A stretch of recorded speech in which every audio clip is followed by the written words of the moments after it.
Hello friends, this is Deepa. Welcome to our classes. Friends, आज हम करेंगे अपना एक्सरसाइज 13.4 का क्वेश्चन नंबर 5। ये हमारी इस एक्सरसाइज का लास्ट क्वेश्चन है। क्या गिवन है हमें 20 सेंटीमीटर ऊंचाई और शीर्ष कोण 60 डिग्री वाले एक शंकु को उसकी ऊंचाई के बीचों बीच से होकर जाते हुए एक तल से दो भागों में काटा गया है, जबकि तल शंकु के आधार के समांतर है। यदि इस प्राप्त शंकु के चिन्हक को व्यास 1/16 सेंटीमीटर वाले एक तार के रूप में बदल दिया जाता है तो तार की लंबाई ज्ञात कीजिए। मीन्स पहले क्या किया गया है, शंकु को काटा गया है। काटने के बाद में उसका जो छिन्नक आया है, छिन्नक को तार के रूप में बदल दिया है। मतलब छिन्नक को पिघलाकर उसका क्या बनाया गया है, तार बनाया गया है। और उस तार का व्यास हमें दे रखा है 1/16 सेंटीमीटर। और फिर उस तार की लंबाई हमें फाइंड आउट करनी है। हमें पूरी शंकु की ऊंचाई दे रखी है 20 सेंटीमीटर और उसका शीर्ष कोण जो है शंकु का वो कितना है, 60 डिग्री है। तो यहाँ हम क्या करेंगे, सबसे पहले अपना डायग्राम ड्रॉ करेंगे। शंकु बना लेंगे हम।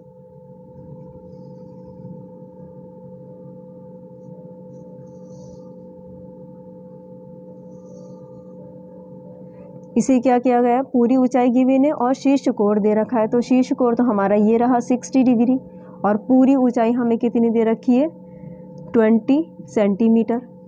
ये मेंशन कर देंगे हम यहाँ। ये रही हमारी पूरी ऊंचाई। अब नेक्स्ट हम क्या करेंगे, यहाँ पर इसे इस तरीके से, ये क्या है, पूरा व्यास है। तो व्यास का आधा हमारी क्या हो जाएगी, त्रिज्या हो जाएगी।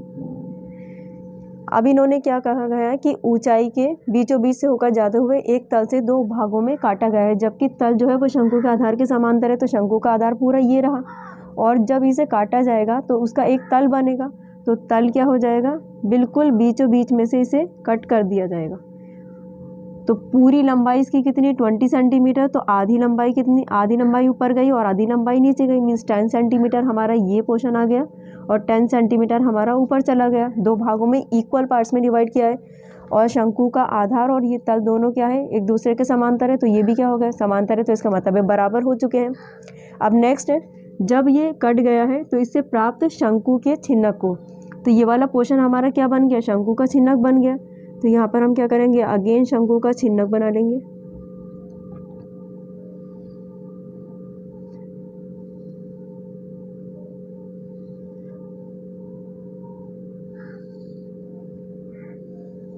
कटने के बाद में ये वाला पोर्शन हमने क्या किया, बिल्कुल अलग कर लिया। तो एक तो ये रही हमारी त्रिज्या और बिल्कुल बीचों बीच में से इसे काटा गया है। एक ये रही हमारी त्रिज्या। पूरी लंबाई कितनी है, 10 सेंटीमीटर, क्योंकि बिल्कुल बीच में से काटा गया है। तो यहाँ पर हम क्या कहेंगे कि एक सिरे की त्रिज्या हम मान लेंगे R1 और दूसरे सिरे की त्रिज्या हम मान लेंगे R2। जब इसे बिल्कुल बीचों बीच में से काटा गया तो शीर्ष एंगल हमारा कितना था, 60 डिग्री था। तो इसका मतलब है आधा एंगल यहाँ पर आ गया 30 डिग्री और आधा एंगल इधर चला गया, वो भी कितना है हमारा, 30 डिग्री ही है। तो यहाँ पर इन्होंने क्या कहा है, जो शंकु आया है, जो छिन्नक आया है, उसके व्यास, उसका व्यास कितना दे रखा है हमें, 1/16 मीटर वाले एक तार के रूप में इस छिन्नक को पिघलाया गया है और एक तार के रूप में कन्वर्ट किया गया है। तो इसका पिघलाकर क्या बना दिया इन्होंने, एक तार बना दिया है। इसका व्यास पूरा तार का हमें कितना दे रखा है, 1/16 सेंटीमीटर गिवन। इसकी लंबाई हम मान लेंगे कि कैपिटल H है और यही हमें क्या करनी है, फाइंड आउट करनी है। तो इसका मतलब है छिन्नक को पिघलाकर तार बनाया गया है। तो जो छिन्नक का आयतन होगा वही क्या होगा, इस तार का आयतन होगा, क्योंकि छिन्नक को पिघलाकर ही हम क्या बना रहे हैं, यहाँ पर तार बना रहे हैं। तो यहाँ पर हमने रेडियस भी मेंशन कर ली, R1 और R2 दोनों सिरों की हो गई हमारी। छोटे सिरे की त्रिज्या R1 और बड़े सिरे की त्रिज्या हमारी क्या हो गई, R2। नेक्स्ट अब हमें क्या फाइंड आउट करना है, वो लिख लेंगे हम, तार की लंबाई।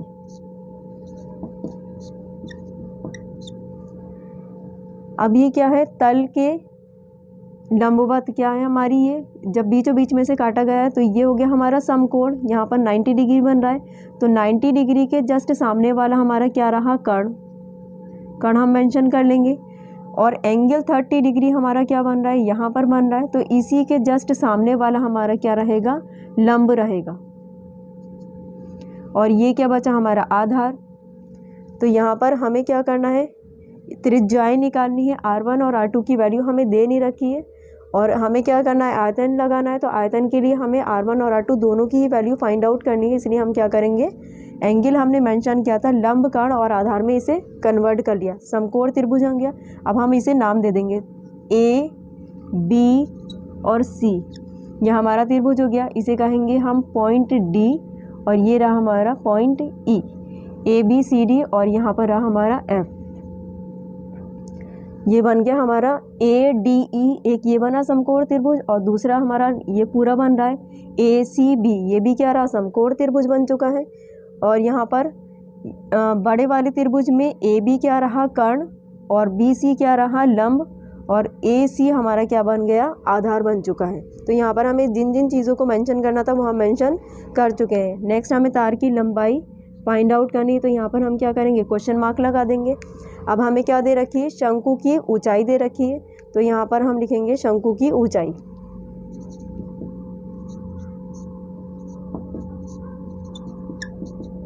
इज इक्वल्स टू, टोटल हमें गिवन है 20 सेंटीमीटर दे रखी है। अब हम चलेंगे अपने त्रिभुज एंगल DAE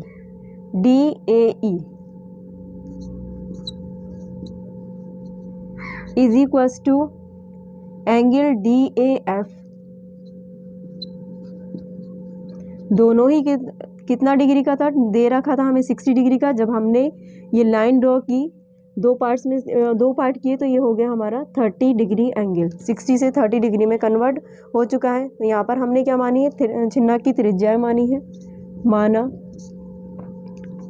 छिन्नक की त्रिज्याएं R1 व R2 है। छोटे सिरे की त्रिज्या R1 और बड़े सिरे की त्रिज्या क्या रही हमारी, R2 है। और तार का हमें क्या दे रखा है, व्यास दे रखा है इज इक्वल्स टू 1/16 सेंटीमीटर। जो हमें दे रखा था वो हमने यहाँ पर लिख लिया। अब हम चलेंगे समकोण त्रिभुज ADE में। समकोण त्रिभुज ADE में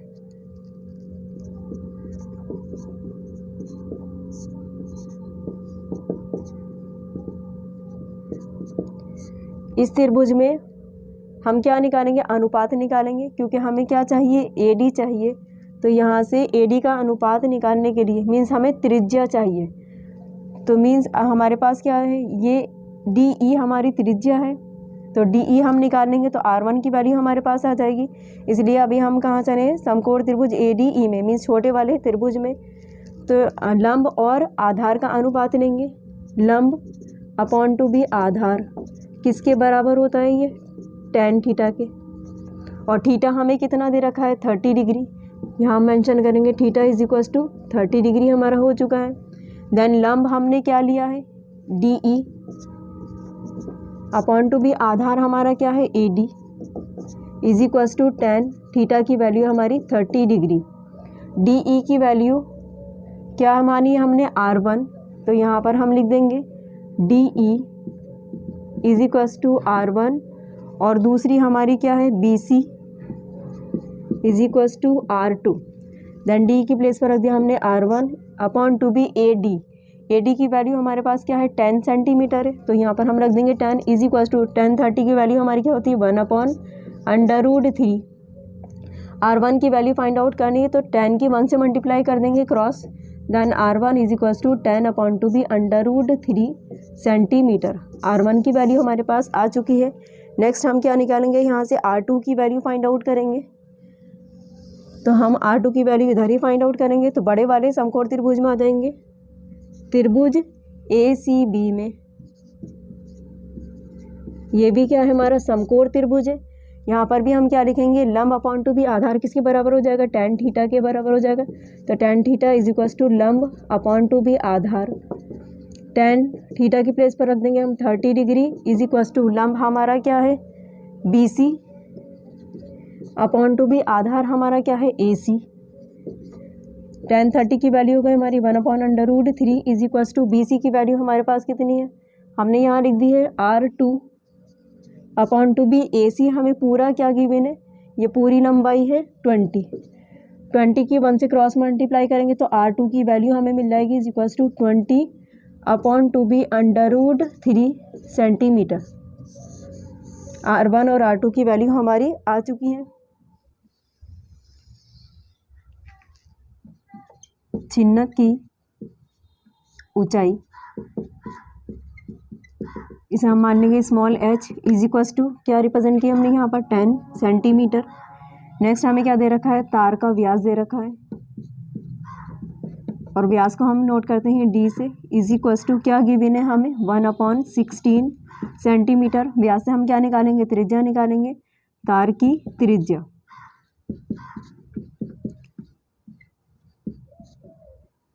इज इक्वस टू त्रिज्या का हम नोट करेंगे स्मॉल r से, तो ब्रैकेट में hand to hand small r लिख देंगे, इज इक्वस टू व्यास का आधा हो जाएगा तो d/2।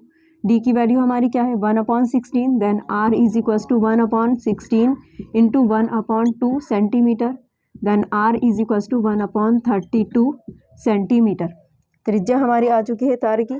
नेक्स्ट अब हम क्या मानेंगे, यहाँ पर तार की लंबाई हमने मान रखी है कैपिटल H, देन माना तार की लंबाई कह दीजिए या ऊंचाई कह दीजिए, दोनों एक ही चीज़ है, is equals to capital H हमने यहाँ पर मेंशन कर लिए। अब हमने क्या कहा था कि छिन्नक को पिघलाकर क्या बनाया गया है, तार बनाया गया है, तो छिन्नक का आयतन और तार का आयतन दोनों क्या रहेंगे, एक ही बराबर रहेंगे। तो यहाँ हम लिखेंगे छिन्नक का आयतन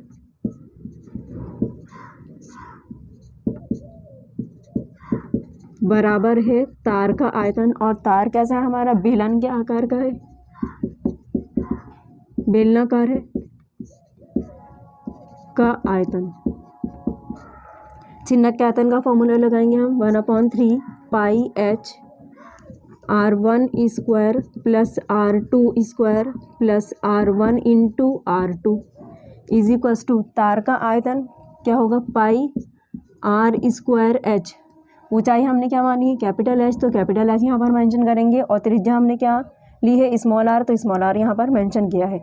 छिन्नक का आयतन और छिन्नक की ऊंचाई को हमने किससे रिप्रेजेंट किया है यहाँ पर स्मॉल h से, तो यहाँ पर हमने स्मॉल h सही लिखा है। दोनों ही तरफ हमारा पाई है, तो पाई से पाई हम क्या करेंगे कैंसिल कर देंगे, लेकिन कैंसिल तब करते हैं जब बीच में क्या लगा हो, इक्वल साइन लगा हो। 1/3 into h r1 square plus r2 square plus r1 into r2 is equals to r square small h, sorry capital H हमारा चल रहा है। अब क्या करेंगे हम वैल्यूज पुट कर देंगे, 1/3 इंटू स्मॉल h की वैल्यू हमारी क्या है 10,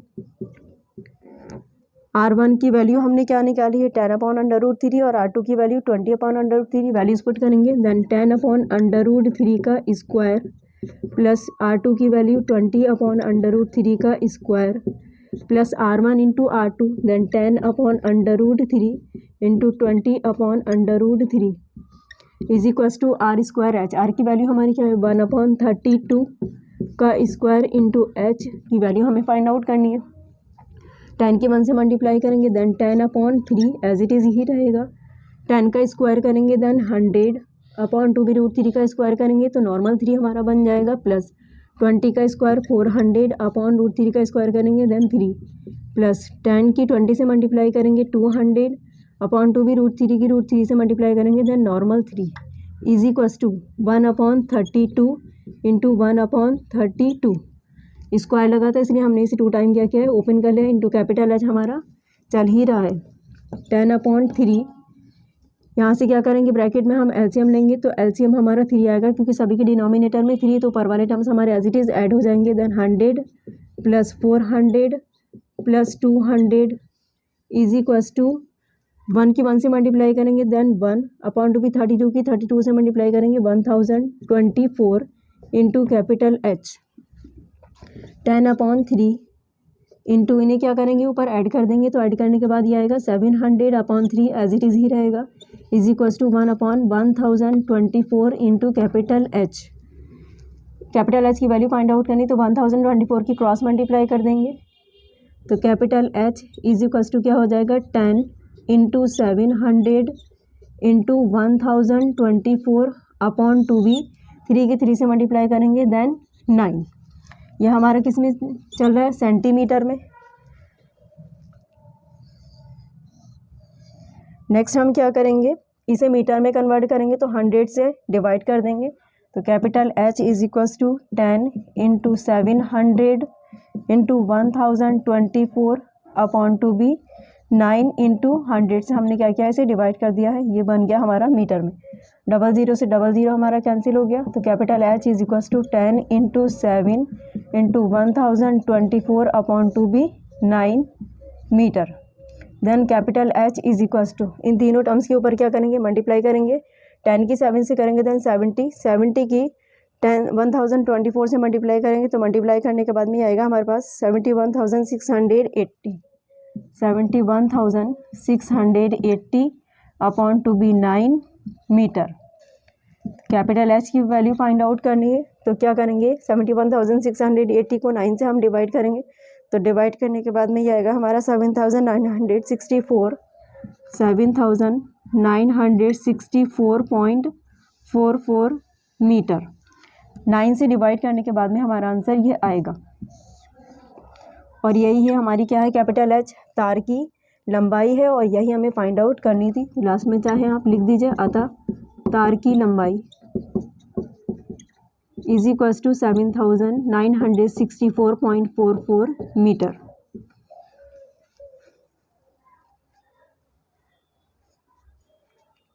फ्रेंड्स, वीडियो आपको पसंद आया तो प्लीज़ लाइक शेयर सब्सक्राइब कर दीजिएगा, और अगर आपको कोई भी डाउट या प्रॉब्लम हो तो आप हमें कमेंट बॉक्स में कमेंट कर सकते हैं। मिलते हैं नेक्स्ट वीडियो में नेक्स्ट चैप्टर के साथ में। Thank you so much for watching video.